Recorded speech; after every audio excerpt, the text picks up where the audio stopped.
Entre ses mains, les fauteuils anciens retrouvent une seconde jeunesse.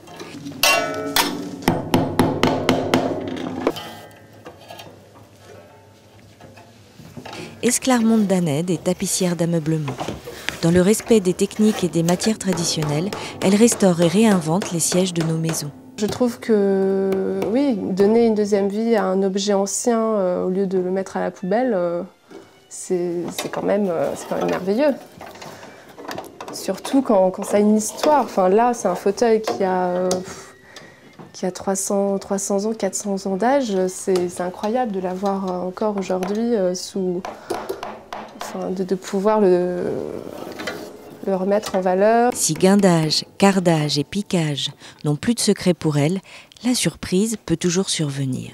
Quand on défait le fauteuil, quand on enlève la garniture qu'un tapissier a fait il y a 100 ans, des fois il laisse même des petits mots sur la toile blanche. On l'a découvert sur cette chaise par exemple où il avait noté réalisé à Pontoise en 1896, quelque chose comme ça, hein, c'était il y a 100 ans.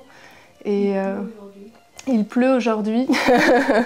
C'est unique, c'est des petits...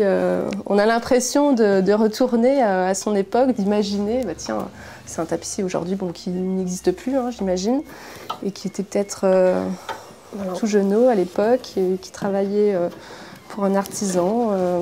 Le savoir-faire et les outils, eux, n'ont guère évolué au cours des siècles. Les gestes se transmettent toujours de maître à apprenti.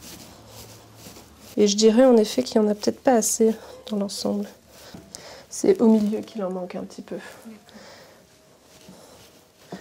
T'en as mis plus sur les côtés, tu as fait un peu le principe de la mise en crin pour la garniture piquée.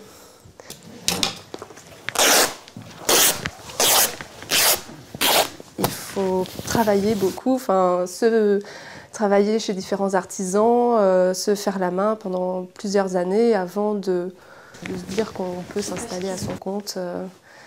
C'est un métier qui s'apprend il faut minimum 5 ans, je dirais, pour être à l'aise sur un fauteuil.